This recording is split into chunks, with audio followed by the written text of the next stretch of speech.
Hello students, तो यहाँ पर मिसलेनियस एक्सरसाइज के लिए आज आप देखेंगे कि दो चीज़ें आपको ध्यान रखनी है। पहली तो ये कि if A is subset of B and B is subset of A, then A is equal to B. यदि all elements of A belong to set B and all elements of set B belong to set A, then it is possible only in case when A equal to B. और दूसरा एक और concept है यहाँ पर जो हमने पहले दो सेट के साथ किया था, यूनियन इंटरसेक्शन की एप्लीकेशन, और यहाँ पर एक 3 सेट के लिए भी दिया गया है। सपोज ये सेट A है,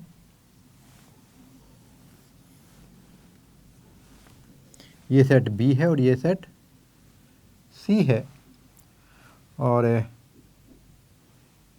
ये आपका जो पोर्शन होगा ये A इंटरसेक्शन B होगा, ये A इंटरसेक्शन C होगा, और ये वाला पोर्शन है ये B इंटरसेक्शन C होगा, और ये वाला पोर्शन है, ये वाला पोर्शन ये A intersection B intersection C होगा। तो यहाँ पर ये नई चीज़ आपके लिए मिलेगी। तो इसके लिए फार्मूला होगा number of element in A union B union C is equal to number of element in A plus ये पूरा number of element in B, number of element in C minus number of element in A intersection B minus number of element in B intersection C minus number of element in A intersection C और plus number of element in A intersection B intersection C। एक और approach दूसरी बना सकते हैं कि यदि हम लोग इसी तरह 3 सेट ले लें, एक तो ये है जो डायरेक्ट फार्मूला लगा सकते हैं, और दूसरा एक और तरीका भी है। सपोज यहाँ पर A एलिमेंट है, यहाँ पर B है, यहाँ पर C है, स्मॉल ध्यान रखें ये कैपिटल C है सेट है, और यहाँ पर D, यहाँ पर E, यहाँ पर F और यहाँ पर G। तो आप देख सकते हैं यहाँ पर कि number of element in A कितना होगा, that is A plus D plus E plus G। Number of element in B, इसको भी यूज करके आप न्यूमेरिकल सोल्व कर सकते हैं। ये होगा आपका B plus D plus F plus G। Number of element in C होगा C plus E plus F plus G। Number of element in A intersection B कितना होगा, देखिए that will equal to A D plus G। Number of element in B intersection C कितना होगा, figure से देखें Venn diagram में, B intersection C ये होगा आपका F प्लस G, और number of element in A intersection C में कितना होगा भाई, ये होगा आपका E प्लस G, और number of element in A intersection B intersection C that will equal to G। और यहाँ पर आप देखेंगे यदि इस फॉर्मूले को आप यहाँ सब्स्टिट्यूट करें तो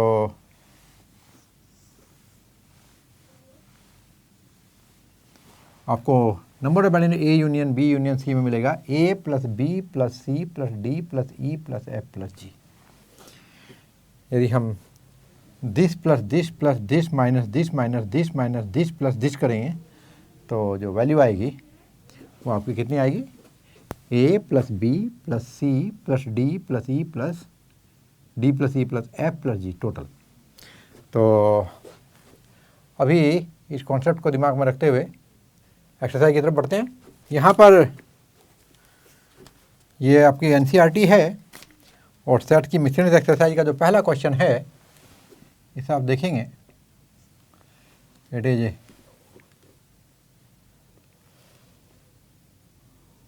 मिसलेनियस एक्सरसाइज, और जो इसमें पहला क्वेश्चन है decide among the following sets which set are subset of one and another. इसमें आप पहला देखेंगे ए दिया हुआ है X such that X belongs to R and X satisfy X square minus 8x plus 12 equal to 0। तो यहीं पे देखते हैं हम लोग जो X square minus 8x plus minus 12 है, ये प्लस 12 है। प्लस 12 इक्वल टू 0 इक्वेशन है। इसमें आप फैक्टराइजेशन करेंगे तो X square minus 6x minus 2x plus 12 equal to 0, X common X minus 6 minus 2 common X minus 6 equal to 0, X minus 2 X minus 6 equal to 0। यहाँ से दो factor दो आपके रूट आएंगे, X equal to 2 and X equal to 6। तो इसका जो set आएगा ए वो हमें मिल गया यहाँ पे देखिए 2,6। अभी आप बी सेट देखेंगे तो बी दिया हुआ है आपको 2, 4, 6। फिर एक सी दिया हुआ है आपको सेट 2, 4, 6, 8, ये सभी इवन नंबर के लिए है। और जो डी है it has only one element that is 6। तो उन्होंने कहा बताइए कौन किसका सबसेट है। पहले मैं ए को ट्राई करता हूँ किस चीज़ का सेट है। देखिए एज सबसेट ऑफ बी, क्योंकि ये सभी एलिमेंट यहाँ पर प्रेजेंट हैं। और एज सबसेट ऑफ, इसका जो आंसर है मैं यहीं देता हूँ। चलिए एज इसका सॉल्यूशन जो होगा वो क्या होगा, एज सबसेट ऑफ बी, क्योंकि ए के ऑल एलिमेंट बी को बिलोंग करते हैं। एज सबसेट ऑफ सी, और बस जो ए है वो बी और सी का ही है, डी का नहीं होगा। अब बी को ट्राई करते हैं। बी सबसेट ऑफ सी, देखिए ये सी और सबसेट का साइन एक जैसा हो रहा है, ज़रा ध्यान रखेंगे। अभी हम लोग बी को देखेंगे, ये सिर्फ सी का होगा। सी को देखें, सी किसी का नहीं होगा। डी को चेक करते हैं। D subset of A, D subset of B and D subset of C, ये तीनों का सबसेट होगा। और ये आपका सबसेट का सिंबल थोड़ा लंबा करके लगा देंगे, जिससे आपको डिफ्रेंशिएट करने में दिक्कत ना हो दोनों के बीच में, सी और सबसेट में। और अभी हम क्वेश्चन नंबर 2 की तरफ चलते हैं। तो क्वेश्चन नंबर 2 पे देखिएगा, in each of the following determine whether the statement is true और false. If it is true prove it, if it is false give an example. तो ये बात आप लोग ध्यान रखिएगा, यदि किसी स्टेटमेंट को प्रूफ करना है तो डायरेक्ट प्रूफ करना होगा, बट यदि आप लोग उसको आप रॉन्ग प्रूफ करना है तो उसके लिए काउंटर एग्जाम्पल दे सफिशिएंट होगा। तो क्वेश्चन नंबर 2 पहला पार्ट देखिए, if X is element of A and X is element of B then X is element of B, A is element of B. If X is element of A and A is element of B, A is element of B then X is element of B. देखो मैं simple direct example लेता हूँ। यहाँ पर ए को मैं x comma Y मान लेता हूँ, एक्स एलिमेंट ऑफ ए है। और अब जो बी सेट है उसमें मैं मान लेता हूँ एक्स कोमा वाई, और एक और एलिमेंट जेड मान लेते हैं। और अब आप चेक करिएगा, यहाँ पर X is the element of A but X is not element of B. Why, यहाँ पे देखो X a element of B है, ए सेट पूरा बी में एक एलिमेंट की तरह यहाँ पर यूज हो रहा है, लेकिन X is not element of B. तो here X is element of A is element of B but X is not element of B, क्योंकि ये एक्स और वाई जहाँ भी जाएगा एक साथ जाएगा। ये आपका पहला पार्ट था। सेकंड पार्ट चेक करते हैं क्या कहा उसने। इफ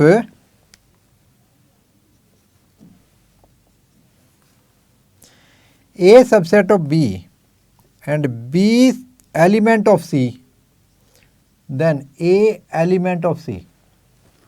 उन्होंने कहा जो A है वो B का सबसेट है और जो B है वो C का एलिमेंट है। तो क्या A C का एलिमेंट होगा? Suppose A equal to X और जो B है that is equal to X Y, और जो सी लेते हैं वो लेते हैं हम लोग एक्स, वाई और जेड। तो अभी आप देखिए यहाँ पर कंडीशन पूरी हो रही है कि नहीं। Here you can see A is subset of B, इसके सभी एलिमेंट यहाँ पे हैं। Again B is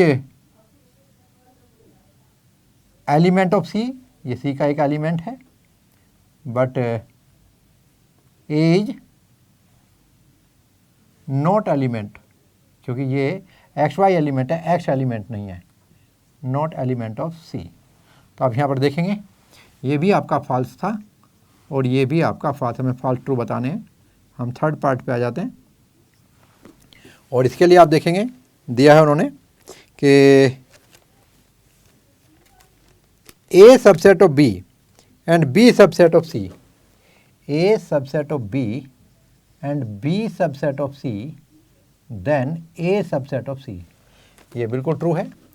as all element of X belongs to B and all element of B belongs to C, तो डेफिनेटली जब A के वही element है जो B में हैं और B के वही एलिमेंट जो C में प्रेजेंट 100% होना ही है, तो इसका मतलब ये है कि A के एलिमेंट C में 100% प्रेजेंट होंगे। तो ये आपका क्या है, ट्रू होगा। और जो फोर्थ वाला है इसमें ये आपका थ्योरी में भी हम लोग बता चुके हैं और थर्ड पार्ट में आप जब देखेंगे फोर्थ पार्ट, इसमें आपका है A not subset of B, A not subset of B and B not subset of C, then A not subset of C। इसमें हम एग्जाम्पल देखते हैं, यदि इसको कोई फेल करता है कोई एग्जाम्पल तो उसको ढूंढते हैं। तो A equal to A B और B इक्वल टू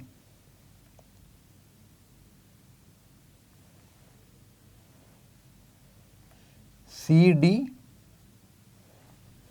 यहाँ पर A B का सबसेट नहीं है और B जो है वो C की वैल्यू ले लेते हैं A B C। तो यहाँ पर आप देखिए A is not subset of B, इसके एलिमेंट यहाँ नहीं है। B is not subset of C, यहाँ पर देखिए D नहीं है, but A is subset of C। So here A not subset of B, B not subset of C, but A is subset of C। तो यहाँ पे ये false statement हो जाता है। और अभी हम लोग इसके फिफ्थ पार्ट की तरफ जाते हैं। तो फिफ्थ पार्ट क्या है देखिए, फिफ्थ पार्ट में उन्होंने दिया है कि if X belongs to A, if X belongs to A and A is not subset of B, X belongs to A not subset of B, then X belongs to B। तो यहाँ पे A को ले लेते हैं हम लोग x Y और B को ले लेते हैं हम लोग वाई जेड।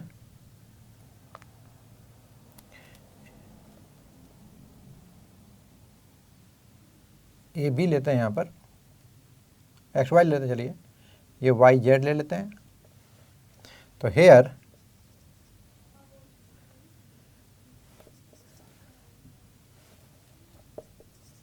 आप देखेंगे X belongs to A is not subset of B, X does not belongs to B। इसका मतलब ये स्टेटमेंट आपका फॉल्स हुआ। और सिक्स्थ पार्ट देखते हैं। सिक्स्थ पार्ट में क्या है, यहाँ पर A subset of B, if A subset of B and X not element of B, then X not element of A। हाँ ये बिल्कुल ठीक है। As for A subset of B, every x belongs to A gives you the result x belongs to B. So, if x does not belongs to B, then x does not belongs to A also. तो ये आपका true statement हुआ। तो ये आपका false हुआ, true हुआ, false हुआ और लास्ट वाला आपका ट्रू स्टेटमेंट होगा। तो अभी हम क्वेश्चन नंबर 3 की तरफ जाते हैं। देखिए,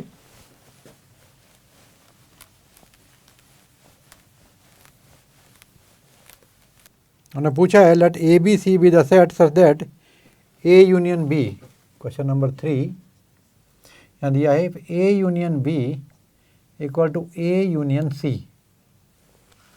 और A intersection B equal to A intersection C, then show that, ये गिवन है आपको, और टू प्रूफ है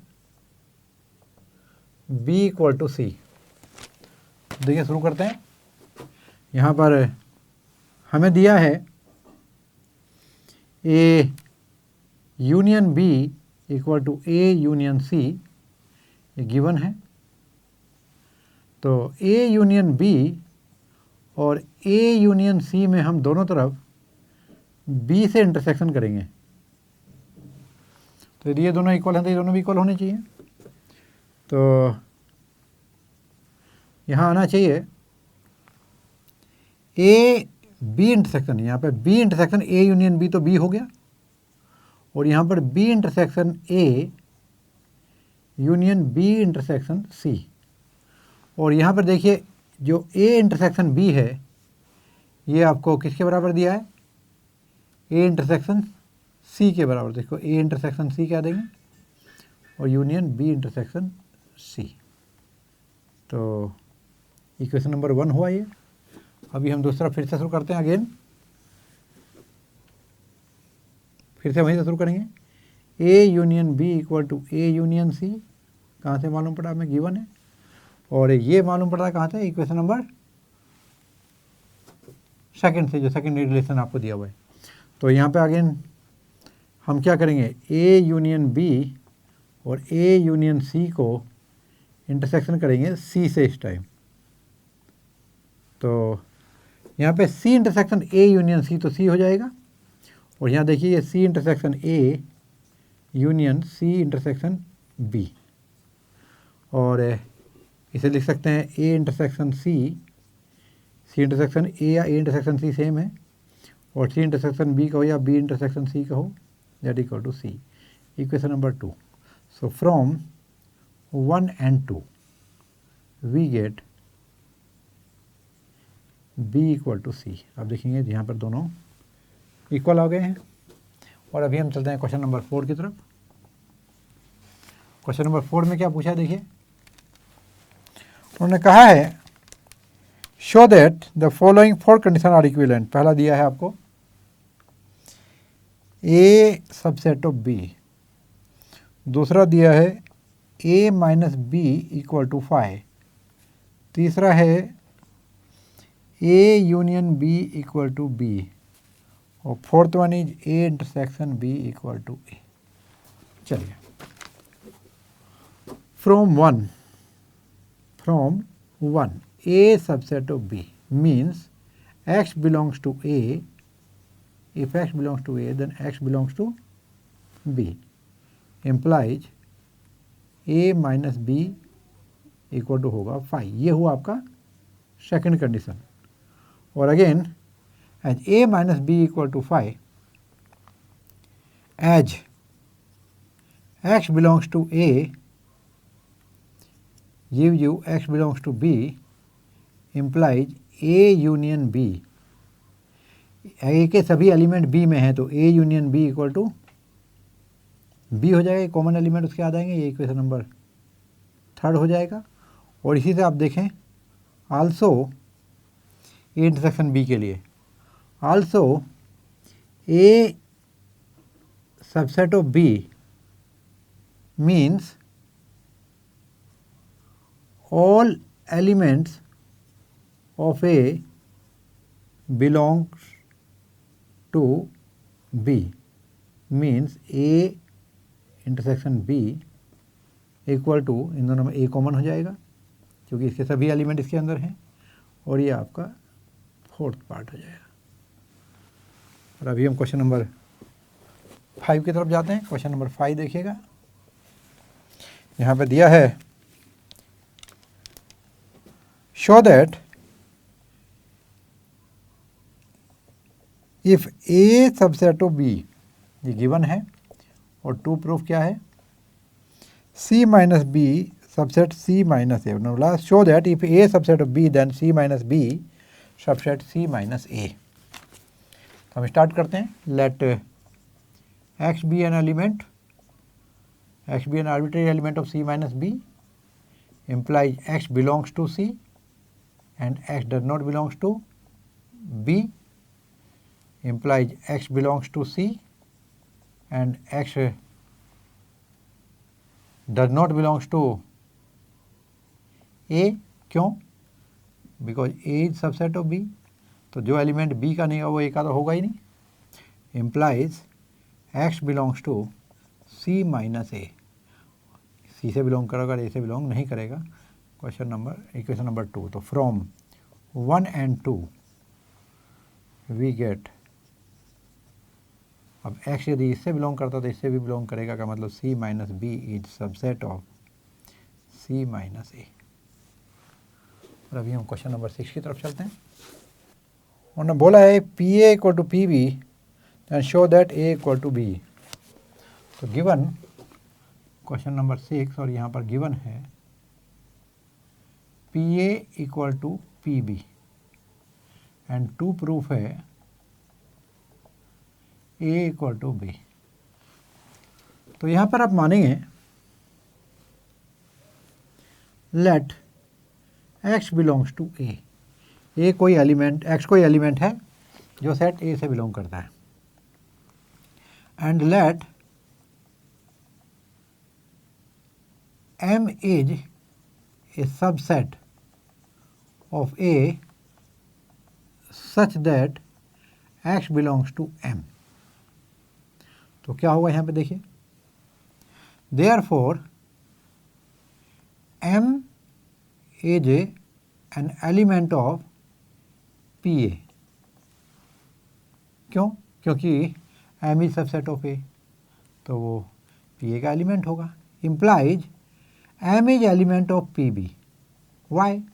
since P A equal to P B, ये उन्होंने दे रखा है P A equal to P B, तो यदि पी ए का एलिमेंट होगा तो वो पी बी का भी एलिमेंट होगा। Implies m is subset of b, P B का वो एलिमेंट है तो इसका मतलब b का m सबसेट है। इम्प्लाइज अब m को बिलोंग करता है x और m खुद सबसेट है b का, तो x बिलोंग्स टू b। तो from 1 and 2, from 1 and 2 we get A subset of A subset of B, equation number 3। अब हम फिर से अदर पार्ट में चलते हैं। यहाँ पर फिर से हम मान लेते हैं let y belongs to B, y कोई एलिमेंट है जो B का है। तो इस बार क्या करेंगे आप लोग, तो and let n is a subset of B such that y belongs to n. Therefore, n is element of PB, क्योंकि जो n सबसेट है b का तो वो PB से बिलोंग करेगा। Implies n is element of PA. Why? Since PA equal to PB. तो implies, अब यहाँ पे देखेंगे आप लोग n is subset of a, क्योंकि वो पी ए को बिलोंग करता है। इम्प्लाइज अब x का एलिमेंट है y, n का जो एलिमेंट है वो y है, तो और y खुद सबसेट है ए का, इसका मतलब y is element of A. तो इक्वेशन नंबर 4 और इक्वेशन नंबर 5 यदि हम इसको रखें तो from equation number 4 and 5 we gate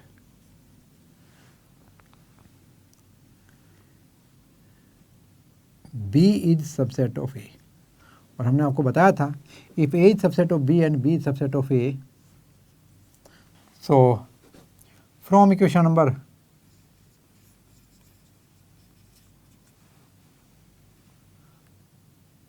3 and 6 we get, अब देखिए यहाँ पर ए सबसेट ऑफ बी और बी सबसेट ऑफ ए, तो ये हो जाएगा ए इक्वल टू बी, क्योंकि ये सब तभी पॉसिबल होगा जब दोनों एक दूसरे के सबसेट होंगे, जब एक दूसरे के इक्वल होंगे, और यही आपको प्रूफ करना था। तो यहाँ पर हुआ ए इक्वल टू बी। और अभी हम क्वेश्चन नंबर 7 की तरफ चलते हैं। तो यहाँ पर आपसे पूछा है is it true for any set A and B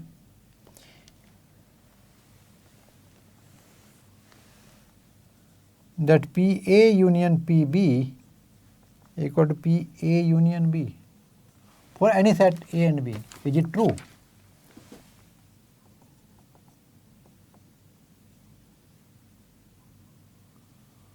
For any set A and, ये क्वेश्चन है आपका। तो हम ले लेते हैं एग्जाम्पल, काउंटर एग्जाम्पल लेते हैं। Let A equal to 1 2 and B equal to 2 3, तो A यूनियन B क्या हो जाएगा 1 2 3। तो पावर सेट ऑफ A कितना होगा देखो 5 1 2 1 2, ये सभी सबसेट का सेट होगा। इसी तरह P भी देखें, ये होगा 5 2 3 2 3।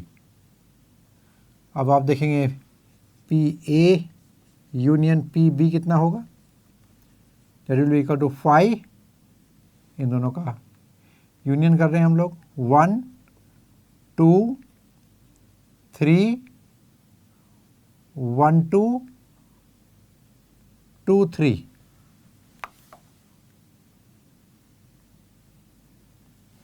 और फिर हम power set of A union B निकालते हैं। देखिए ये क्या आएगा, इसके लिए 1 5 से शुरू करते हैं 1 2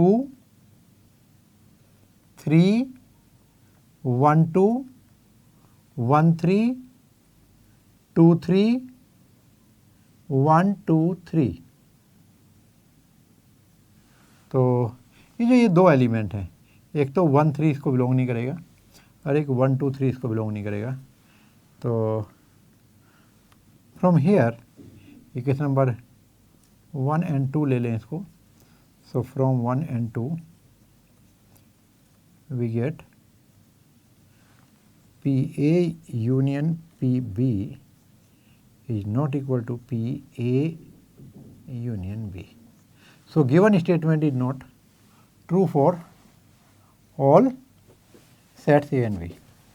So given statement is not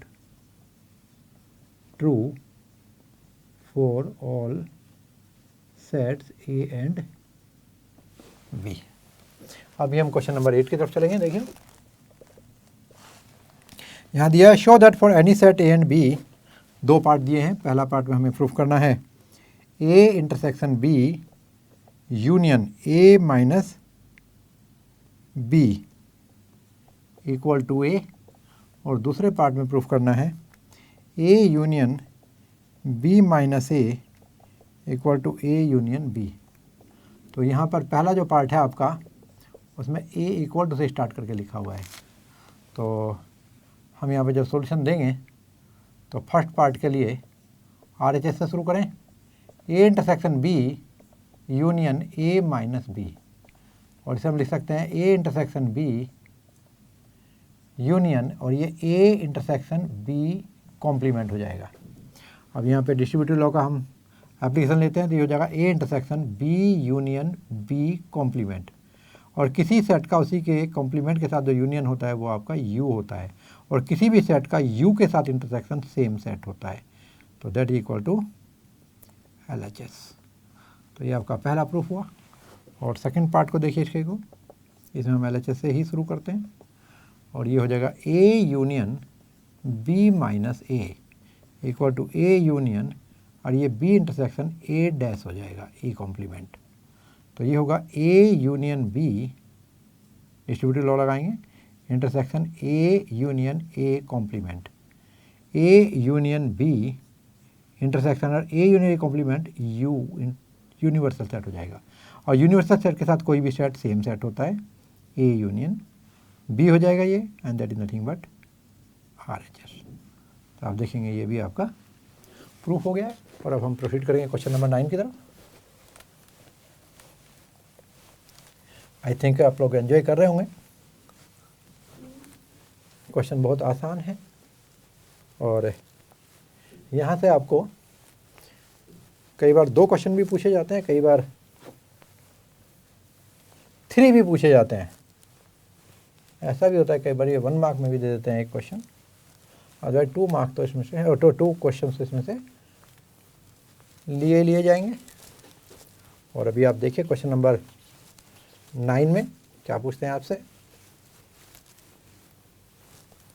तो यहाँ पूछा गया है, using properties of set so that, question number 9 पहला part, A union A intersection B equal to A, और सेकंड पार्ट में पूछा है A intersection A union B equal to A. हम फर्स्ट पार्ट लेते हैं, देखिए ये है आपका LHS that's equal to A union A intersection B equal to, और ये होगा A union A intersection A union B, और ए इंटरसेक्शन ए तो ए ही होगा, ए यूनियन बी के साथ, ए यूनियन बी में ए और बी के सभी एलिमेंट होंगे, और इसका ए के साथ जो इंटरसेक्शन होगा वो आपका ए होगा, तो ये आपका RHS हो गया। और अभी हम लोग सेकंड पार्ट को देखते हैं।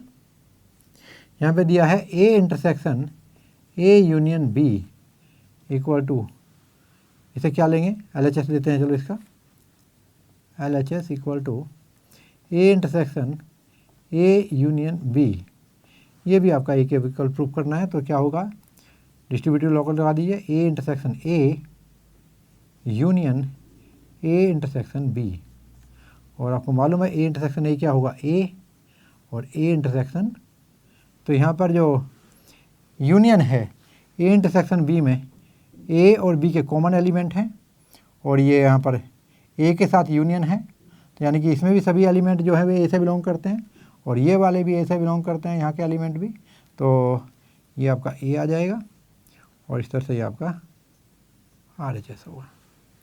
और अभी हम लोग क्वेश्चन नंबर 10 देख लेते हैं। ये बहुत ही बेसिक और फंडामेंटल चीज़ें हैं जो आपको ये प्रूव करा के देख रहे हैं। शो दैट ए, प्रूव करना है यहाँ पे, if A intersection B equal to A intersection C need not imply B equal to C. तो इससे ये ज़रूरी नहीं है कि बी इक्वल टू सी हो जाए। देखें हम यहाँ पे काउंटर एग्जाम्पल लेंगे, लेट ए इक्वल टू 1 2 और बी इक्वल टू 1 3 और सी इक्वल टू 1 4 ले लेते हैं, तो बहुत आसानी से आप समझ सकते हैं। तो ए इंटरसेक्शन बी की वैल्यू कितनी है,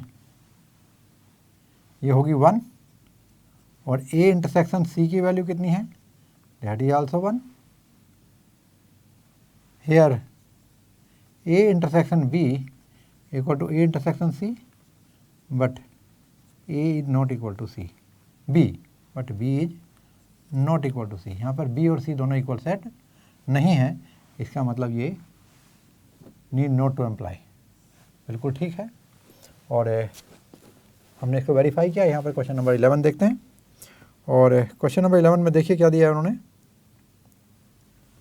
क्वेश्चन नंबर 11 और यहाँ दिया है let A and B be set if A intersection X equal to B intersection X equal to 5, और दूसरा दिया गया है A union X equal to B union X for some set show that, to prove आपको show करना है A equal to B.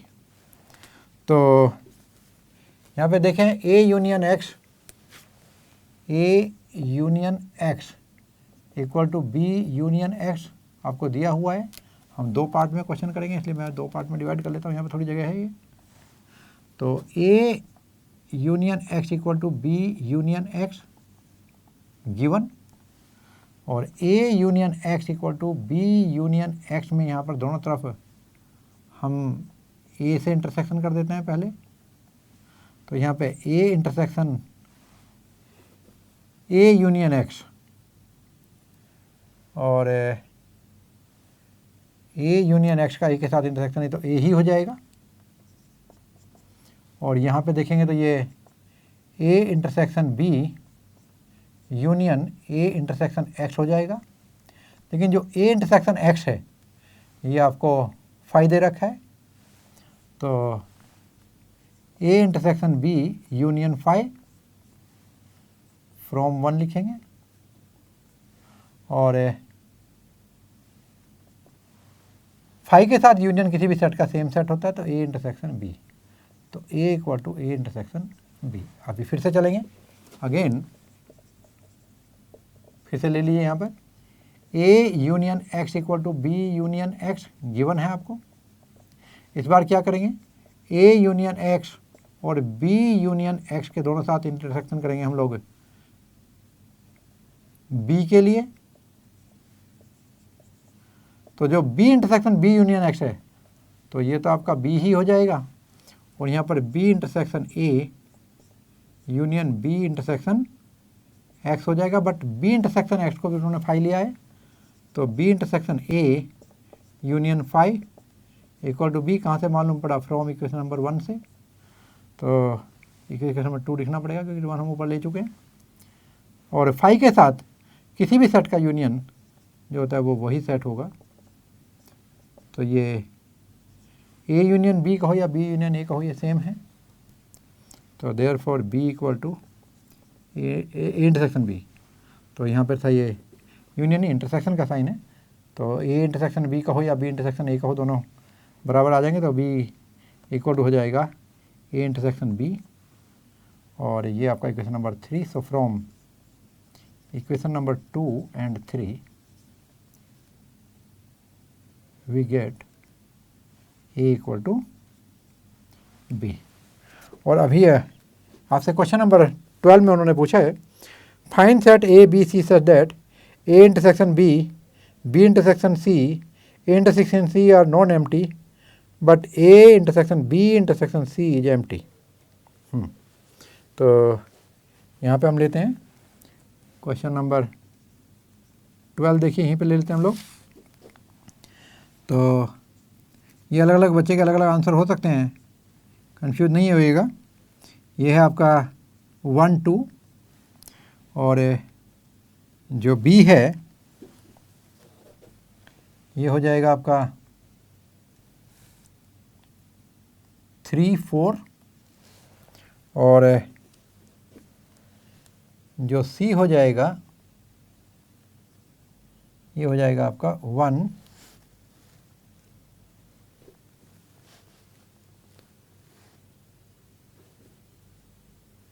A intersection B equal to 5। अच्छा ये सब नॉन एम्प्टी हैं, बड़ी एम्प्टी। तो 1 2, ये 1 3, और सी को आप 2 3 ले लो। तो यहाँ पे आप देखिएगा ए इंटरसेक्शन बी जो है ये आपका 1 हो जाएगा, नॉन एम्प्टी हुआ। बी इंटरसेक्शन सी जो है यहाँ पे आपका 3 हो जाएगा, this is also non empty. And A intersection C जो है, यहाँ पर आपको दोनों में 2 मिल जाएगा, तो D also non empty. But A intersection B intersection C, यदि आप तीनों में देखें तो कोई भी एलिमेंट तीनों में जाकर के कॉमन मिला ऐसा नहीं है, तो इसको हम लोग फाई कह सकते हैं, वाइड सेट, नल सेट होगा। अभी हम क्वेश्चन नंबर 13 की तरफ जाएंगे और यहाँ पर application of union and intersection के ऊपर क्वेश्चन दिया है। 13 देखिए, तो यहाँ पर उन्होंने दिया है, in a survey of 600 students in a school 150 student were found to taking tea. तो let T be the set of student taking tea and C be the set of student taking coffee. तो find how many students were taking neither tea nor coffee. तो यहाँ पे देखो NA दिया हुआ है, उन्होंने बोला 150 student are taking tea and T, और NC कॉफ़ी के लिए 225 और 100 were taking both and T intersection C और 100। तो आइदर ऑफ वन के लिए लेंगे, हम लगाएंगे तो आपको मालूम है, n T union C equal to n T plus n C minus n T intersection C. तो ये वैल्यू हो जाएगी आपके 150 प्लस 225 माइनस 100। तो 150 और 225, तो ये हो गया आपका 375 माइनस 100, और ये हुआ आपका 275।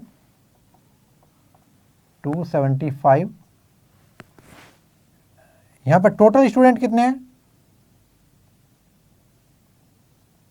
ये दिए उन्होंने 600।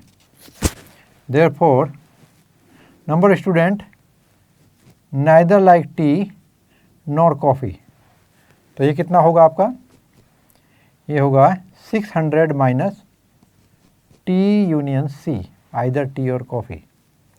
तो ये हो जाएगा आपका 600 माइनस 275 इक्वल टू 325। और ये था क्वेश्चन नंबर आपका 13। और अभी चलते हैं क्वेश्चन नंबर 14 की तरफ। और क्वेश्चन नंबर 14 में देखिए उन्होंने पूछा है, in a group of student 100 student knows Hindi, 50 knows English and 25 knows both. Each of the student knows either Hindi और English, how many student are there in the group.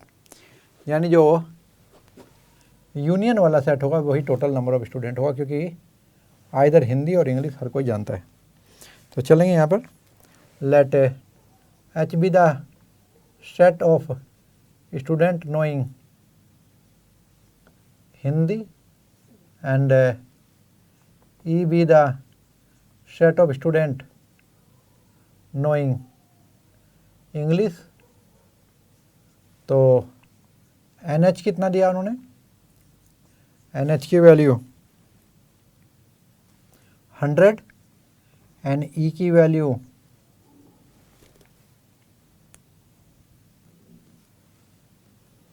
50 और एन एच इंटरसेक्शन ई 25। और हमसे पूछा है एन एच यूनियन ई, तो ये होगा आपका n H plus n E minus n H intersection E. It will equal to 100 plus 50 minus 25 and it will be 150 minus 25 equal to 125। और क्योंकि each student either knows Hindi और इंग्लिश, तो total number of student in class are n H union E itself. और अभी हम लोग 3 sets के लिए क्वेश्चन डिस्कस करेंगे। देखिए,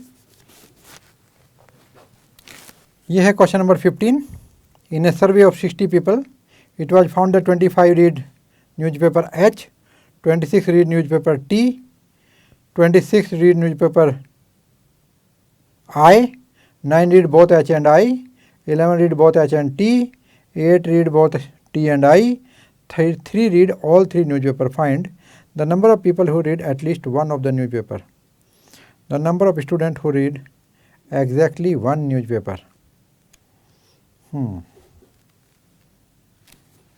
तो यहाँ पर हम वेन डायग्राम की हेल्प लेंगे, बहुत आसानी से सॉल्व हो जाएगा ये क्वेश्चन। देखिए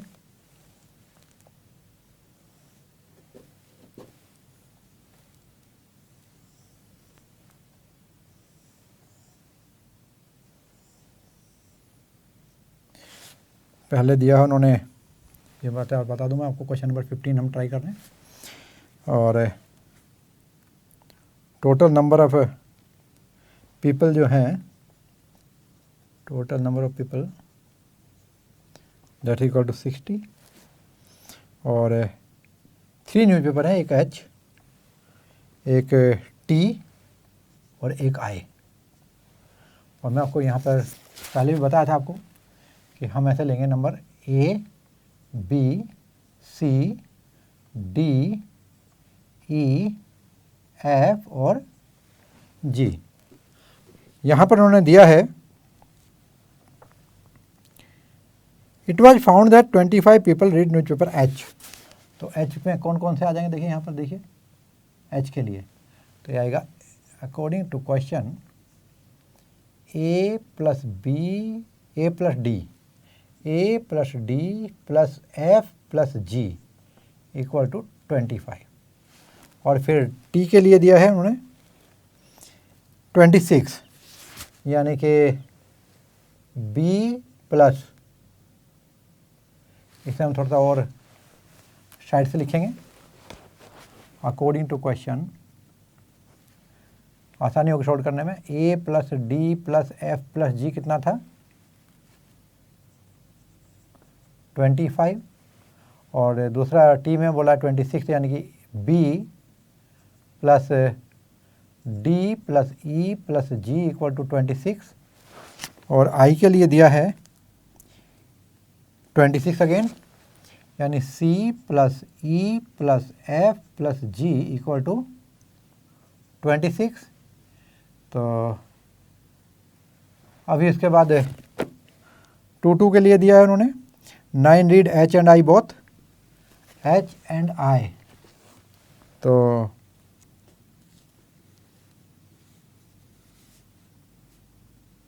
nine read H and I both, H and I के लिए तो F plus G equal to 9। Equation डालते जाएंगे 1 2 3 4। 11 read H and T both, H and T, D plus G 11। और फिर दिया उन्होंने 8 T एंड I के लिए, E plus G equal to 8। और लास्ट में दिया उन्होंने ऑल 3 के लिए 3, यानी कि G इक्वल टू, ये जो ऑल 3 को ले रहे हैं, यहाँ पे दिया है तीनों में कॉमन है 3। तो आप देखेंगे यहाँ पर जो इक्वेशन नंबर 7 हमें देता है वो देता है G इक्वल टू 3। G की वैल्यू यहाँ रखें इक्वेशन 6 में, तो यहाँ से हमें मिलता है E इक्वल टू 5। फिर हम G की वैल्यू यहाँ रख देते हैं, तो 3 यदि यहाँ रखें तो D की वैल्यू आ जाएगी आपकी 8।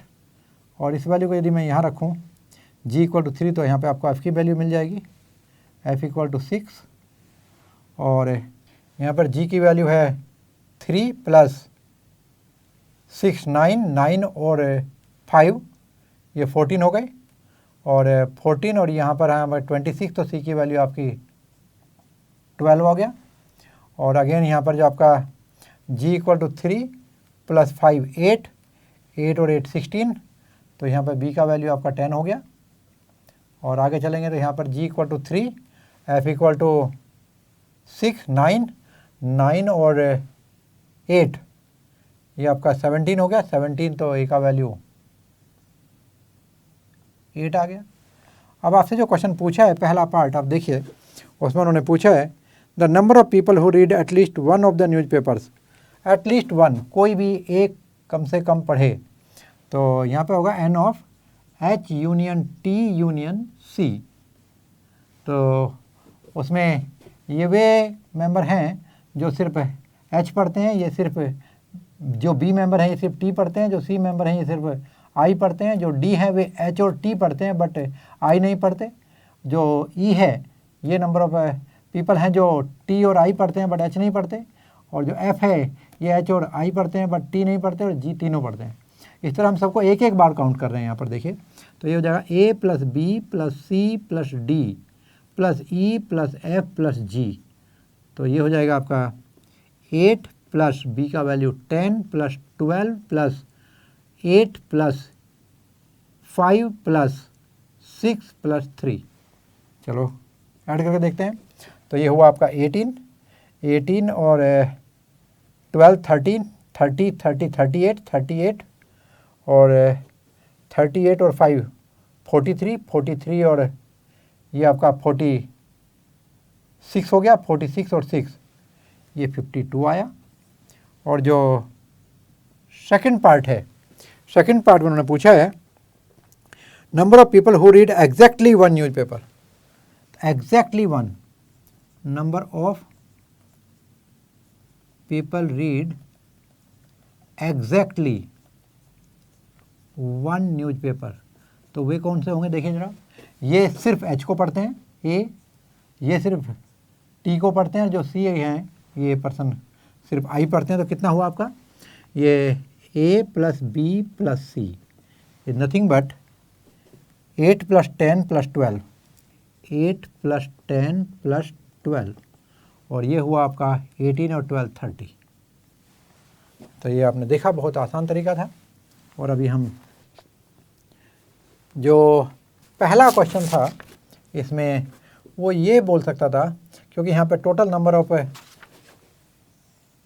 पीपल आपको दिया हुआ था 60, तो यहाँ पे एक क्वेश्चन और भी पूछ सकता था। वो हमने यहाँ पे उसने पूछा नहीं है बट हम आपको बता रहे हैं, आपको तैयार करना है क्वेश्चन कि how many number of people are there which not read any newspaper.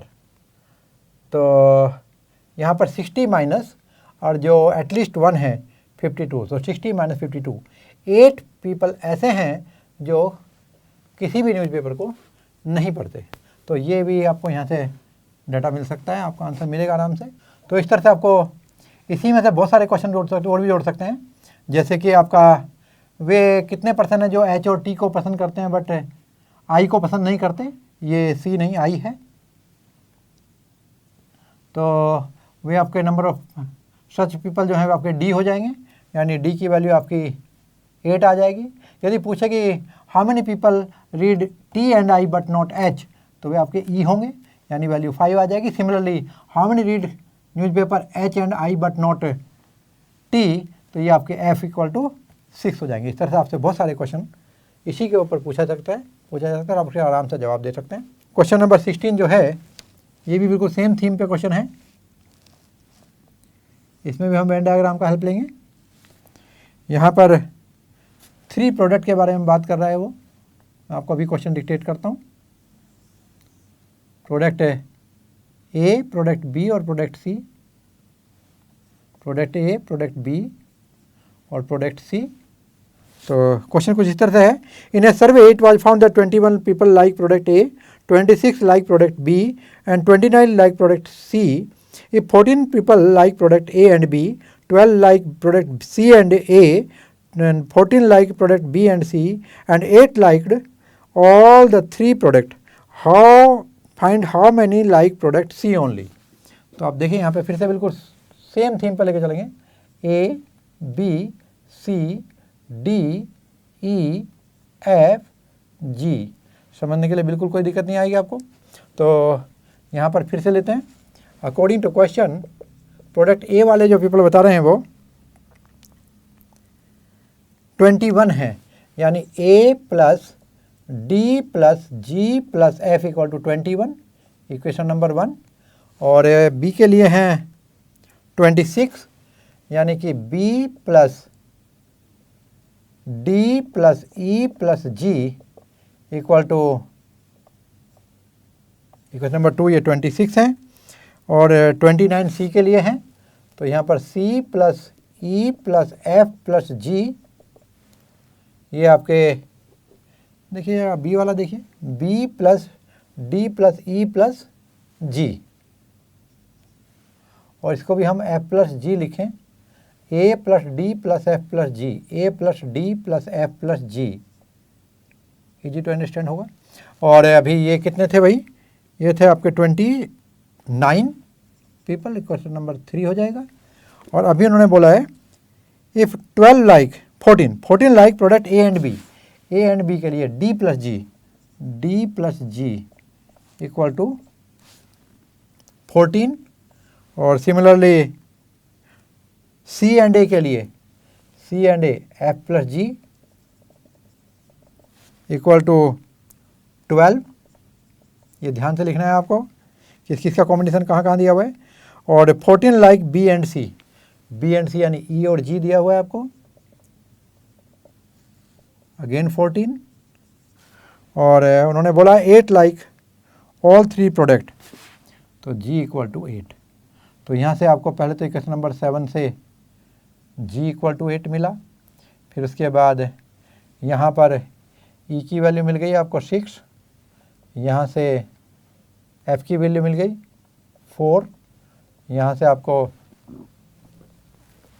D 8 रखो तो डी की वैल्यू फिर से 6 मिल गया, और इधर आपको जी और एफ, जी और एफ को यदि आप देखेंगे तो 12 प्लस ई 6 18, और 18 को यदि मैं इसमें सब्ट्रैक्ट करूँ तो सी इक्वल टू 11, और यहाँ पर ई प्लस जी का वैल्यू 14 प्लस डी कितना है देखो भाई 14 और 20 तो बी इक्वल टू आ गया आपका 6, और यहाँ से एफ प्लस जी 12 और डी 6, तो ये हुआ आपका 18 से ए इक्वल टू आ गया आपका 3। अब जो क्वेश्चन पूछा है आपसे, ओके यहाँ तो पार्ट का सिर्फ एक ही क्वेश्चन पूछा, find how many like product C only. तो number of people like product C only equal to only C, ये वाले प्रोडक्ट को लाइक करने वाले पीपल कितने हैं भाई, दैट इज इक्वल टू सी, और सी की वैल्यू आ गई है आपकी यहाँ, एंड दैट्स इक्वल टू 11। सोचो और the limit of easiness of question, इतना आसानी से क्वेश्चन का आंसर आ जा रहा है। और ये आपका एक्सरसाइज कंप्लीट हुआ, होप आपने एंजॉय किया होगा, और इससे आप किसी भी तरह के क्वेश्चन का आंसर बहुत आराम से निकाल सकते हैं, और ये एग्ज़ाम में 5-6 मार्क का पूछा जाता है, तो डोंट बी वरीड। आप सबसे पहले इसी क्वेश्चन को सोल्व करेंगे। So enjoy.